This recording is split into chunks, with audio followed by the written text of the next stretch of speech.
रिमझिम ने जब यह फैसला लिया कि वह समीर और परी को हर हाल में फिर से एक करेगी, तब शायद उसे भी अंदाजा नहीं था कि यह रास्ता कितना मुश्किल और कांटों से भरा होने वाला है। महल के हर कोने में पुराने झगड़ों की गूंज थी, हर कमरे में बीते हुए दर्द की परछाइयां थीं, और हर चेहरे पर किसी न किसी राज का बोझ दिखाई देता था। समीर अपने दिल में सालों की नाराजगी दबाए बैठा था, जबकि परी अपनी बेगुनाही साबित करते करते थक चुकी थी। दोनों के बीच इतनी दूरियां आ चुकी थीं कि एक ही घर में रहते हुए भी वे अजनबियों की तरह व्यवहार करते थे। रिमझिम यह सब देखकर अंदर ही अंदर टूट जाती थी, क्योंकि वह जानती थी कि इन दोनों के दिलों में आज भी प्यार बाकी है, लेकिन अहंकार और गलतफहमियों की मोटी दीवार ने उस प्यार को दुनिया की नजरों से छिपा दिया है।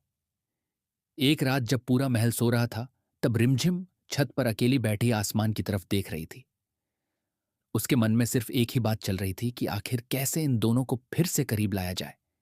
तभी उसे दादी सा की कही हुई एक पुरानी बात याद आई कि सच्चे रिश्ते कभी खत्म नहीं होते, वे सिर्फ वक्त की धूल में छिप जाते हैं, और जरूरत होती है तो बस उस धूल को हटाने की। अगली सुबह रिमझिम ने अपनी योजना पर काम शुरू कर दिया। उसने सबसे पहले परी से बात करने का फैसला किया। परी बगीचे में अकेली बैठी थी, उसकी आंखों में उदासी साफ दिखाई दे रही थी। रिमझिम उसके पास गई और बिना कुछ कहे उसके बगल में बैठ गई। कुछ देर तक दोनों के बीच खामोशी रही। फिर रिमझिम ने धीरे से कहा कि अगर किसी रिश्ते को दूसरा मौका मिले तो क्या उसे स्वीकार करना चाहिए। परी ने उसकी तरफ देखा और हल्की सी मुस्कान के साथ कहा कि दूसरा मौका तभी दिया जाता है जब पहली बार विश्वास टूटा ना हो, लेकिन जब भरोसा ही बिखर जाए तब रिश्ते सिर्फ नाम के रह जाते हैं। दोस्तों, ऐसे ही अपडेट सबसे पहले आपको मिलते रहें उसके लिए वीडियो को लाइक करके चैनल को सब्सक्राइब जरूर करें। अगर आप सभी रिमझिम से प्यार करते हैं तो कमेंट में आई लव यू रिमझिम जरूर लिखें। यह सुनकर रिमझिम समझ गई कि परी के दिल का दर्द अभी भी बहुत गहरा है। उसने परी का हाथ पकड़कर कहा कि कभी कभी जो दिखाई देता है वह सच नहीं होता, और जो सच होता है वह दिखाई नहीं देता। हो सकता है कि कुछ बातें ऐसी हों जिनके बारे में तुम्हें आज तक पता ही ना हो। परी ने उसकी तरफ सवाल भरी नजरों से देखा, लेकिन रिमझिम ने अभी कुछ भी बताने से मना कर दिया, क्योंकि वह जानती थी कि सही समय आने पर ही सच सामने लाना होगा। दूसरी तरफ समीर अपने काम में खुद को व्यस्त रखने की कोशिश कर रहा था, लेकिन उसके मन में भी एक खालीपन था जिसे वह किसी से साझा नहीं करता था। रिमझिम ने उससे भी बात करने का फैसला किया। उसने समीर को अस्तबल के पास अकेले खड़ा पाया, जहां वह अपने पसंदीदा घोड़े को सहला रहा था। रिमझिम ने मुस्कुराकर कहा कि क्या इंसान अपने अतीत से हमेशा भाग सकता है। समीर ने बिना उसकी तरफ देखे जवाब दिया कि कुछ अतीत ऐसे होते हैं जिन्हें याद करना ही सबसे बड़ी सजा होती है। रिमझिम ने कहा कि अगर वही अतीत किसी गलतफहमी पर आधारित हो, तो समीर का चेहरा अचानक गंभीर हो गया। उसने पहली बार रिमझिम की आंखों में देखकर पूछा कि आखिर वह कहना क्या चाहती है। रिमझिम ने सिर्फ इतना कहा कि हर कहानी के दो पहलू होते हैं, और कभी कभी हम सिर्फ एक पक्ष सुनकर फैसला कर लेते हैं। ये बात समीर के दिल में कहीं गहराई तक उतर गई, लेकिन उसने अपने भाव छिपा लिए। इधर महल में कुछ लोग रिमझिम की कोशिशों से खुश नहीं थे। उन्हें डर था कि अगर समीर और परी फिर से एक हो गए तो उनके सारे स्वार्थ खत्म हो जाएंगे। उनमें सबसे आगे थी मोहिनी, जो हमेशा से दोनों के बीच नफरत बनाए रखना चाहती थी। उसने तय कर लिया कि वह रिमझिम की हर योजना को असफल बनाएगी। एक दिन उसने चुपके से परी के कमरे में एक नकली पत्र रख दिया, जिसमें ऐसा लिखा था मानो समीर आज भी उससे नफरत करता हो। जब परी ने वह पत्र पढ़ा तो उसका दिल फिर से टूट गया। उसे लगा कि रिमझिम उसे झूठी उम्मीदें दे रही है। दूसरी ओर मोहिनी ने समीर को भी एक झूठी बात बताई कि परी ने सबके सामने उसका मजाक उड़ाया है। समीर का गुस्सा फिर से भड़क उठा, और कुछ ही घंटों में दोनों के बीच एक और बड़ा विवाद खड़ा हो गया। जब रिमझिम को इस बारे में पता चला तो वह बेहद परेशान हुई, लेकिन उसने हार नहीं मानी। उसने सच का पता लगाने की ठान ली। जांच करते करते उसे मोहिनी की चाल का पता चल गया। अब उसके सामने सबसे बड़ी चुनौती थी दोनों को यह विश्वास दिलाना कि उनके साथ धोखा हुआ है। रिमझिम ने एक योजना बनाई। उसने पूरे परिवार को एक साथ सभा कक्ष में बुलाया, और वहां सबके सामने वह पत्र और उससे जुड़े सबूत पेश कर दिए। जैसे ही सच सामने आया, परी और समीर दोनों स्तब्ध रह गए। उन्हें विश्वास नहीं हो रहा था कि कोई इतनी बड़ी साजिश भी कर सकता है।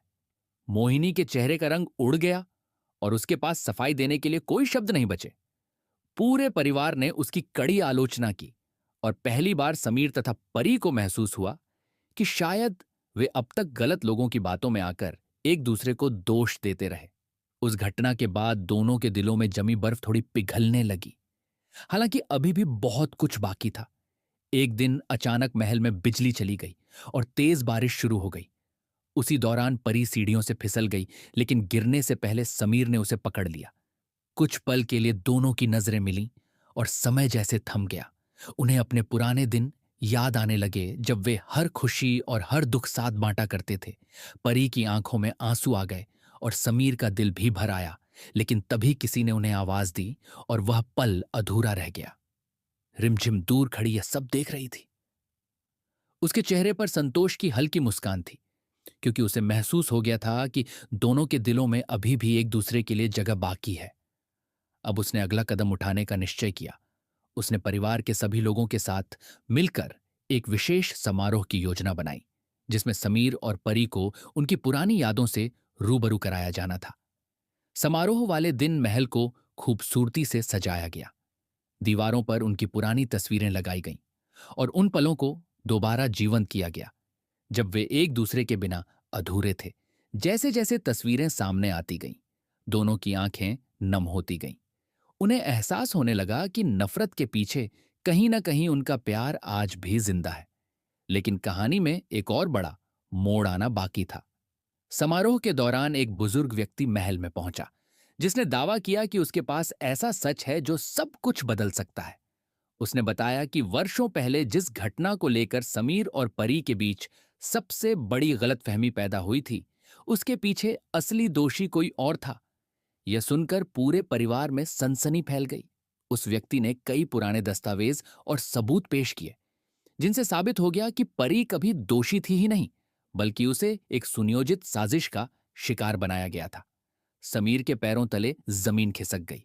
उसे महसूस हुआ कि उसने जिस इंसान को सबसे ज्यादा प्यार किया, उसी पर सबसे बड़ा आरोप लगा दिया। समीर की आंखों से आंसू बहने लगे। वह धीरे धीरे परी के पास गया और कांपती आवाज में बोला कि अगर संभव हो तो मुझे माफ कर दो। मैंने तुम्हें समझने की जगह तुम्हें दोषी मान लिया। परी भी खुद को रोक नहीं सकी।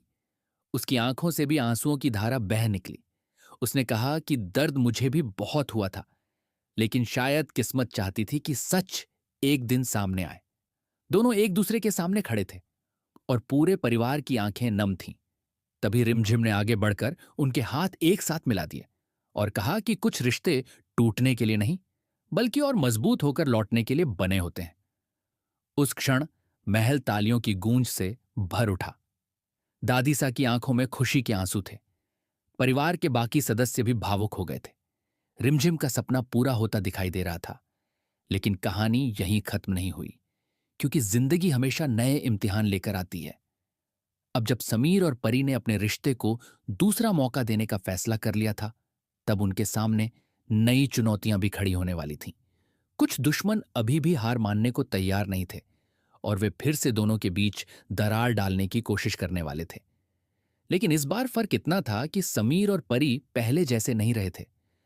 अब उन्होंने सीख लिया था कि किसी तीसरे की बात पर भरोसा करने से पहले एक दूसरे से सच जानना जरूरी है।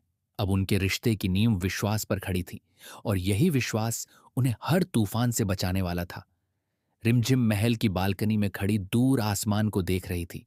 उसके चेहरे पर संतोष था, क्योंकि उसने सिर्फ दो लोगों को नहीं मिलाया था, बल्कि एक पूरे परिवार को टूटने से बचा लिया था। उसे पता था कि आगे भी मुश्किलें आएंगी, लेकिन अब उसे डर नहीं था, क्योंकि उसने देख लिया था कि सच्चा प्यार चाहे कितनी भी परीक्षाओं से गुजरे, आखिरकार अपनी मंजिल तक पहुंच ही जाता है। और इसी उम्मीद के साथ महल में एक नई सुबह का स्वागत हुआ, जहां नफरत की जगह प्यार ने ले ली थी और टूटे हुए रिश्तों ने फिर से मुस्कुराना सीख लिया था।